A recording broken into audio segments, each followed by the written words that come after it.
Assalamualaikum warahmatullahi wabarakatuh. Di sini dengan saya Rayhan Ardianto dari Sosiologi B semester 5. Di sini saya akan melakukan uji tes menggunakan SPSS dalam rangka menyelesaikan ujian tengah semester saya dalam mata kuliah penelitian kuantitatif. Untuk di nomor 1 sendiri, kita menggunakan uji tes MEN WAT-NEU. Yang dimana data-data yang kita peroleh merupakan data independen yang digunakan dalam rangka mengetahui perbedaan-perbedaan desa A dan juga desa B.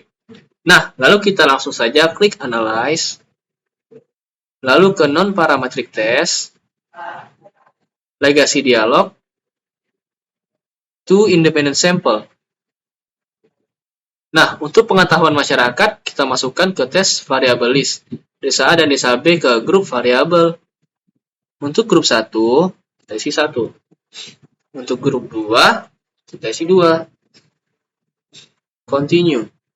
Nah, karena kita mencari MEN WAT-NEU, kita klik yang di test type MEN WAT-NEU. Lalu klik OK. Nah, di sini sudah keluar hasilnya.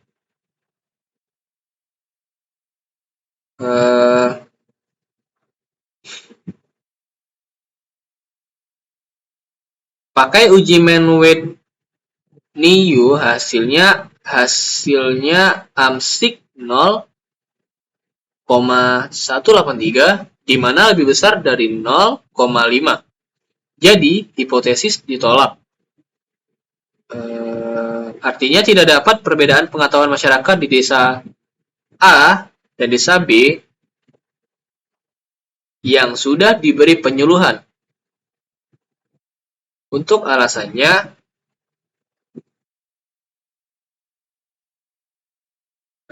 mengapa kita menggunakan WAT-NEU? Karena di sini data yang akan kita input merupakan data independen. Dikarenakan kita mencari perbedaan pengetahuan antara desa A dan juga desa B. Nah, untuk di nomor 2 sendiri, kita menggunakan uji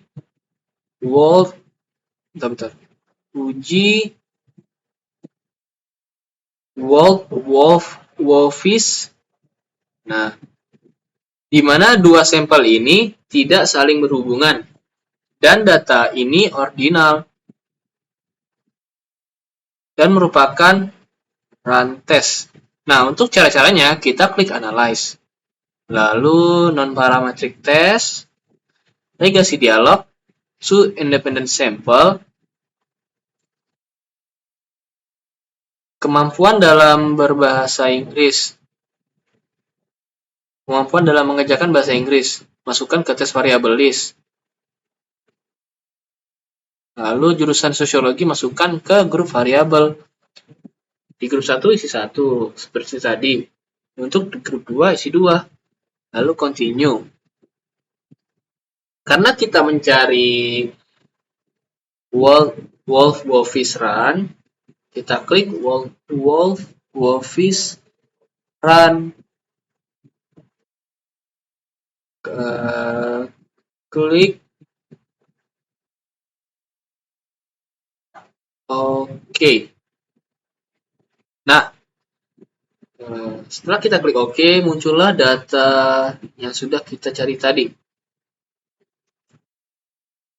Pakai uji Wolff-Wolffish hasilnya 0,01.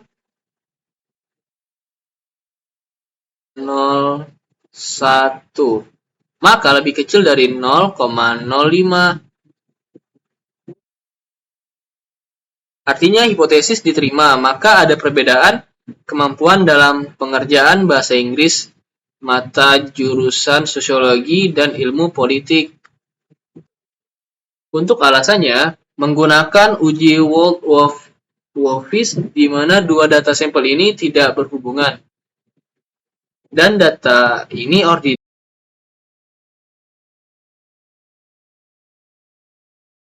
Nah, untuk nomor 3 sendiri, kita menggunakan Wilcoxon. Uji Wilcoxon. Karena untuk mengetahui perbandingan sebelum dan sesudah menggunakan AC. Nah, kedua sampel ini memiliki hubungan, maka kita langsung saja ke analyze non-parametric test, legasi dialog, lalu to relate sample.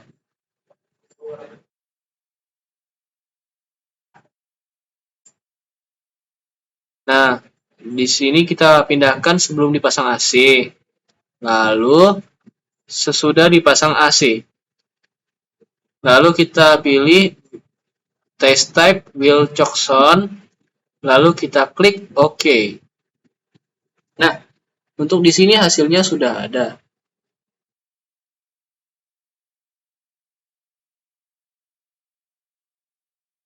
Di sini kita bisa melihat bahwasanya signifikannya sendiri yaitu 0,003, artinya lebih kecil dari 0,05.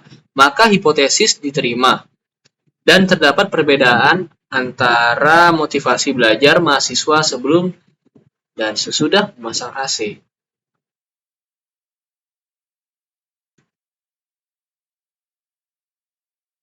Menggunakan uji Wilcoxon karena untuk mengetahui perbandingan sebelum dan sesudah memasang AC. Kedua sampel ini memiliki hubungan. Nah, di nomor 4 sendiri, kita menggunakan uji fragment ANOVA. Uji one way ANOVA. Di mana kita digunakan untuk sampel berpasangan, data ordinal, serta untuk menguji hipotesis komparatif. Nah, tentunya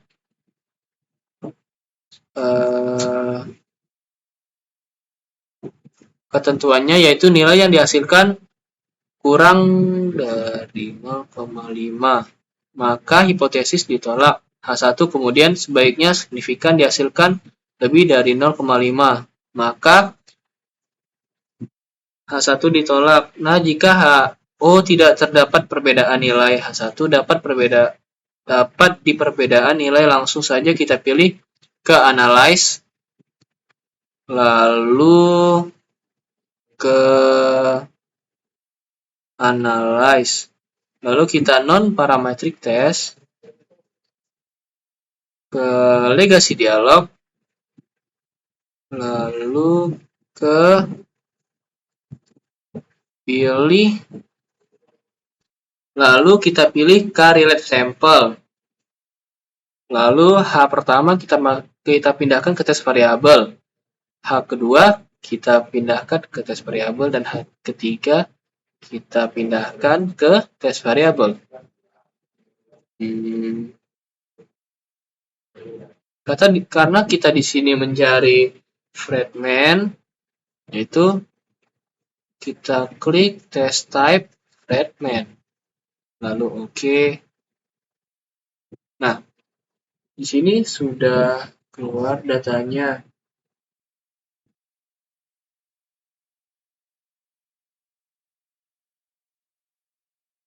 Uji one way ANOVA, nilai asymsik 0,140, lebih besar dari 0,05. Maka HO diterima bahwa tidak terdapat perbedaan nilai, dan H1 ditolak karena terdapat perbedaan nilai. Baik, untuk nomor 5 sendiri, di sini kita akan menggunakan uji McNemar. McNemar itu relate sample karena berhubungan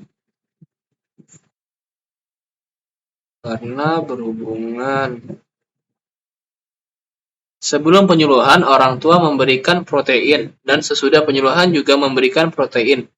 Ada 4 orang tua, kemudian sebelum penyuluhan memberikan protein, tetapi sesudah penyuluhan tidak memberikan protein. Ada 2 orang tua.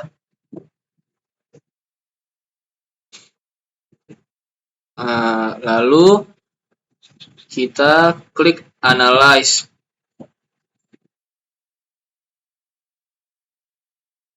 Lalu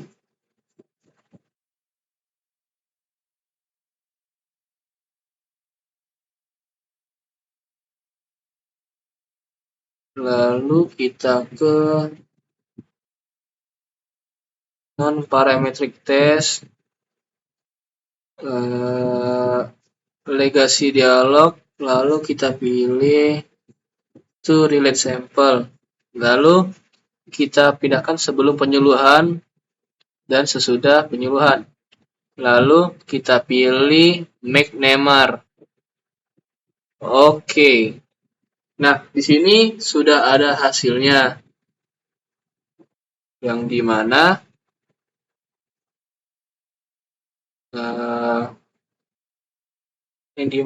uji make namer dan hasilnya 0,004. Ini lebih kecil dari 0,5. Maka hipotesis diterima. Nah, untuk nomor 6 kita menggunakan analisis uji Cochrane-Q, yang dimana kita langsung saja ke analyze. Lalu kita ke non-parametric test, lalu ke legacy, lalu ke correlate sample. Kita pindahkan TikTok, Shopee, dan Tokopedia ke test variabel. Lalu kita pilih Cochrane-Q. Lalu kita pilih OK. Habis ini kita dapat melihat